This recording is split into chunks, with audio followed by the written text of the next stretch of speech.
For more than half a century, Carol Burnett was seen as a woman who never held a grudge. She smiled when others lost their temper. She stayed silent when others attacked her. And she always chose kindness, even when she was hurt. Carol Burnett, the woman loved by all of America for her warm smile and gentle sense of humor, has long been known as the kindest woman in Hollywood. However, after decades of maintaining a calm and graceful image, she has recently left the public completely stunned.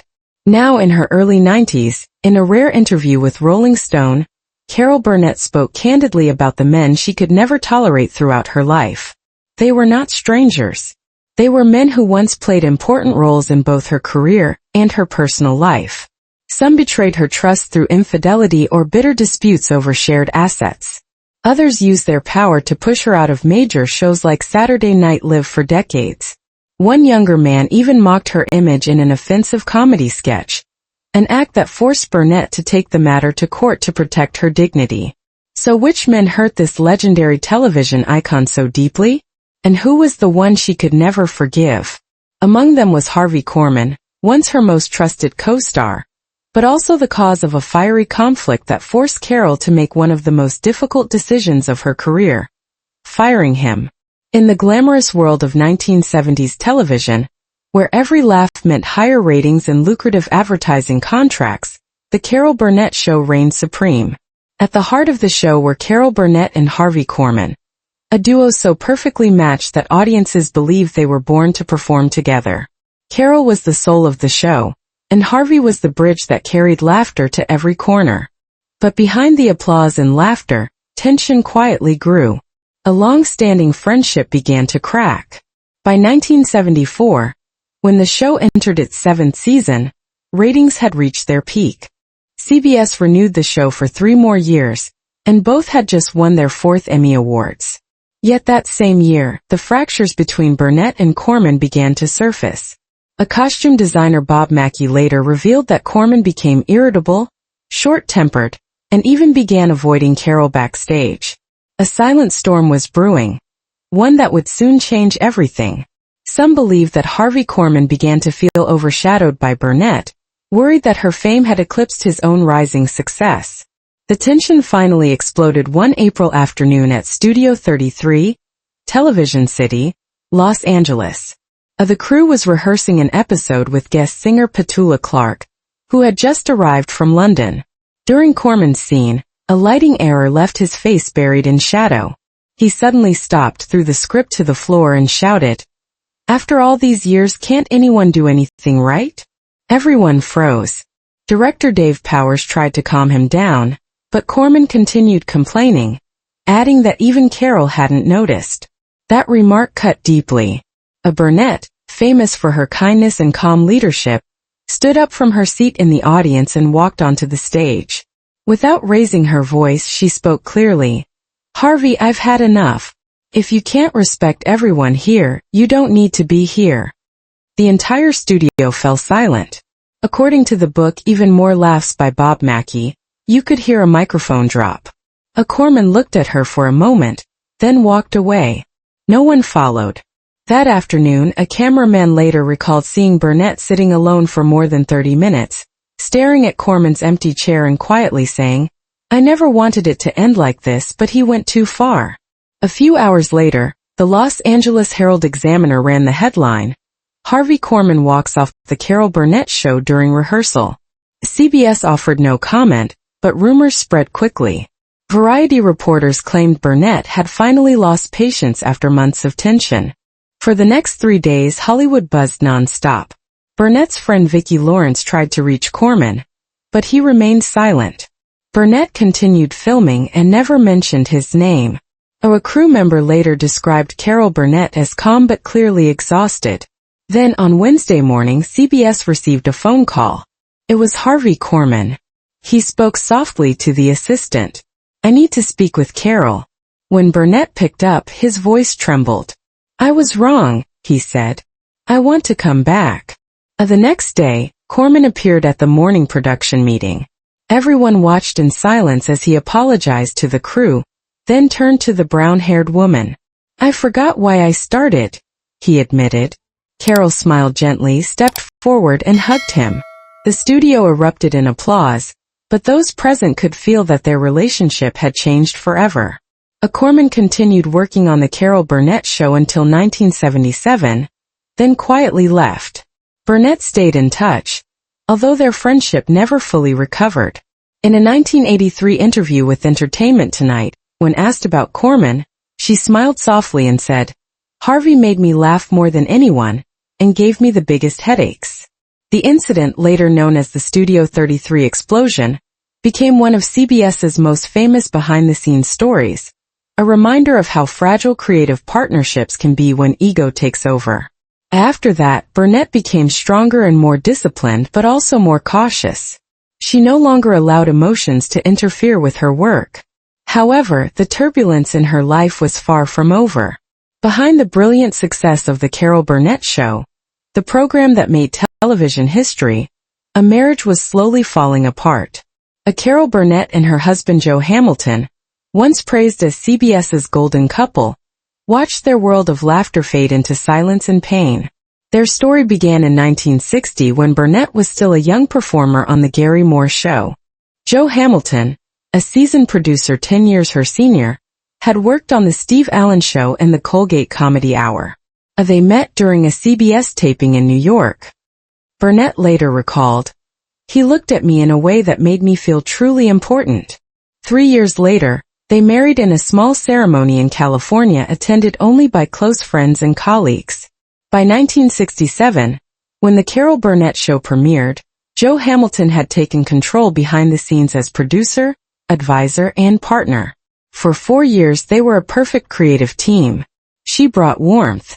He provided structure. But even success can strain a strong relationship. Costume designer Bob Mackie recalled that by 1975, Hamilton began exerting more control. He insisted on approving guest lists and scripts before Burnett saw them. Or in one meeting he suggested cutting emotional scenes and focusing only on humor. Burnett disagreed, saying, "The audience needs both feeling and laughter." That marked the beginning of a growing creative and personal divide. As work pressure increased, Hamilton spent less time at home. First, Burnett thought it was just new projects. Then rumors began to surface. In August 1979, TV Guide hinted that a veteran producer was having a private relationship inside a Los Angeles editing room. No names were mentioned, but everyone knew. Crew members often saw Hamilton dining with a young CBS editor at the Showhouse restaurant near the studio. Burnett did not confront him immediately, but close friend Vicki Lawrence said she was devastated after hearing colleagues whisper about Joe's overly close relationship. The breaking point came in 1982. While reviewing contracts, Burnett's attorney discovered that Hamilton had formed Hamilton Productions in Beverly Hills, registering spin-off projects from the Carol Burnett show under his own name. One of them was Mama's Family, based on a Burnett sketch, without listing her as the owner. That was the final straw. According to her biography, Burnett confronted him at their CBS office. Laughing bitterly, she asked, "Do you really think turning what we built together into something that belongs only to you is fair?" Hamilton replied coldly, "This is business, Carol, not feelings." That ended everything. On March 3, 1983, Burnett filed for divorce in Los Angeles County Court. The Los Angeles Times ran the headline, "Carol Burnett and Joe Hamilton split," but behind it was one of Hollywood's most complex asset divisions. Hamilton demanded full production rights, including profits from the Carol Burnett show and related projects. Burnett fought to keep her name and half the earnings. The trial lasted nearly a year. Reporters from People, Variety, and USA Today waited outside every day. Burnett remained composed while Hamilton appeared worn down. They rarely spoke. In June 1984, the court ruled that Burnett retained rights to the show's name, while Hamilton received 40% of syndication profits. When asked how she felt, Burnett smiled faintly. "We were a great team until he forgot that I wasn't just a partner." The quote appeared on the cover of People magazine and echoed across talk shows nationwide. After the divorce, Burnett cut all ties with Hamilton's productions.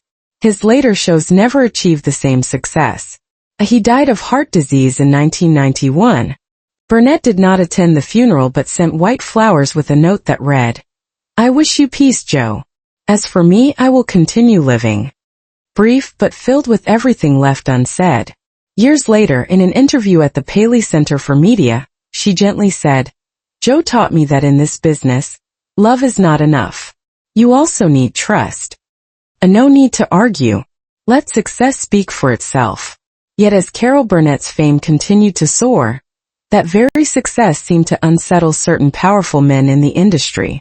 One of them was Lorne Michaels. Burnett has long been accused of being dismissed by him, deliberately excluded from Saturday Night Live. In American television, this remains one of the strangest mysteries. For nearly 50 years, Carol Burnett, the woman who paved the way for female-led comedy, was never invited to host SNL. Given her stature, many saw this as a deliberate snub. To understand it, we must go back to 1975, the year Saturday Night Live premiered live from Studio 8H at Rockefeller Plaza. At that time, the Carol Burnett Show on CBS was in its 8th season, and remained the highest-rated variety show in the country. Burnett represented sincere, character-driven comedy, while Michaels was shaping a new era of sharp, edgy, politically charged satire. In the early days, critics like Harriet Van Horn of the New York Post suggested that Burnett should host SNL to bridge two generations of comedy. The comment seemed harmless, but it marked the beginning of a long, cold silence that lasted decades. At NBC, Burnett's name was reportedly discussed for season 2 in 1976. But Michaels was said to have rejected the idea, claiming she did not fit the show's spirit. According to the book Live from New York, Back Bay Books 2002, an editor recalled Michaels calling Burnett the face of old television and saying they were doing something new. That remark fueled rumors for years.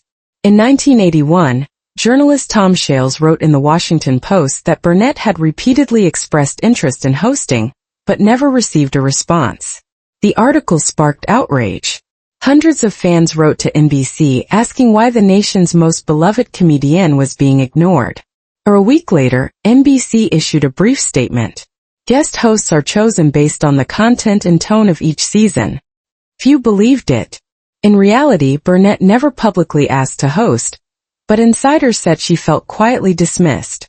During an appearance on Larry King Live in the late 1980s, when asked about it, Burnett smiled and said with gentle sarcasm, "Maybe I'm not edgy enough for them." Those who worked with Michaels described him as uncompromising about what SNL represented: young, rebellious, and ironic, the opposite of Burnett's warm, approachable humor. A former editor told Rolling Stone in 1990 that Michaels once rejected a major sponsor's request to include Burnett in the 10th anniversary special, saying, "We respect her, but that's not our kind of comedy." That remark cemented the divide. Over time, their relationship remained distant. In 1991, at a Television Academy event in Los Angeles, both Burnett and Michaels were scheduled to speak.